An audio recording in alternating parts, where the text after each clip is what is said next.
I loved drawing ever since I was a little kid.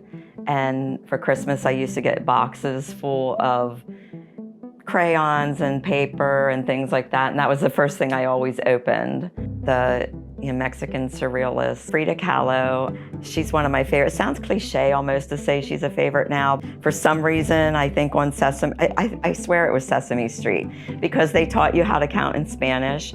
And when the Spanish people would come on, they were so colorful, and I loved the way their language sounded. They rolled their R's and all of that.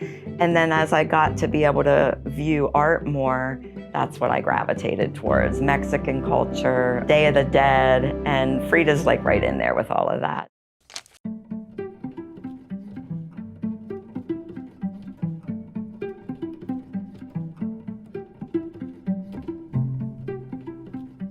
Right now, I prefer painting. That's my favorite type of art. And I did a lot of, couple years of just non-representational art, so abstract.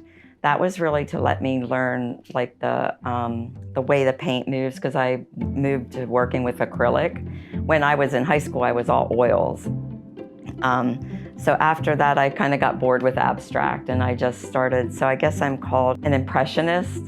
That's technically what I am. I don't aim for realism. I do figurative and animals and things like that, but I don't want it to be hyper realistic. With painting, I start the whole background first. So abstractly, I still use a lot of the same techniques I would with abstract. I love to start with the piece on the floor, pour, drip, turn it, and keep moving it around. And I love layers. So letting it dry, coming back, letting it dry, coming back. And acrylic paint works in that way because the fluid paint's not opaque, and so light passes through them in a certain way. So each layer changes the color of the layer underneath it. That's one of my favorite, most freeing things to do.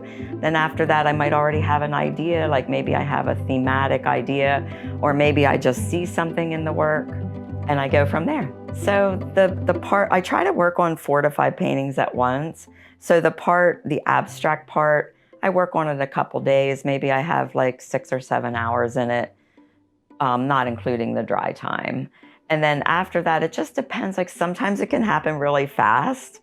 And because you're using sort of the drips and the textures you've made from pouring to create something. And then sometimes you struggle a little bit more. So, I mean, you can have anywhere from 10 to 50 hours in a painting. It's just, I don't think I can pin it down, really.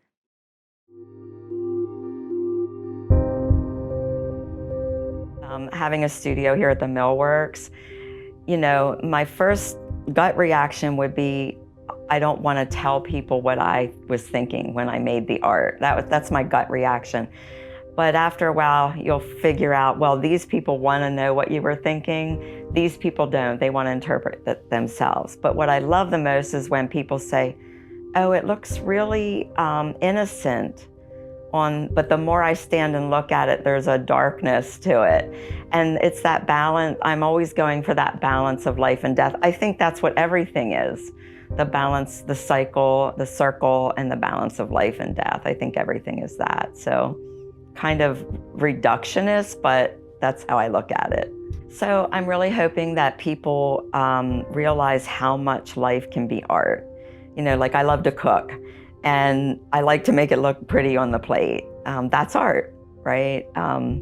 So many things you do in life can be art. So for yourself, I want people to realize that, but I also want people to realize that so many of us are putting our emotions out there, and hoping that people realize that it's worthwhile to come see the art.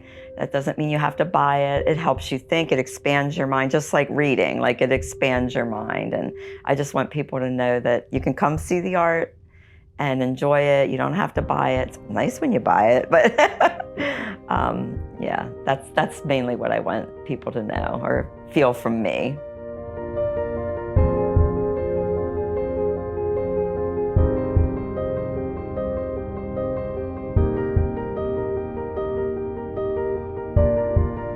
For more from Mosaic, please like and subscribe to the channel or check out another video. To help support this project, please visit witf.org/mosaic.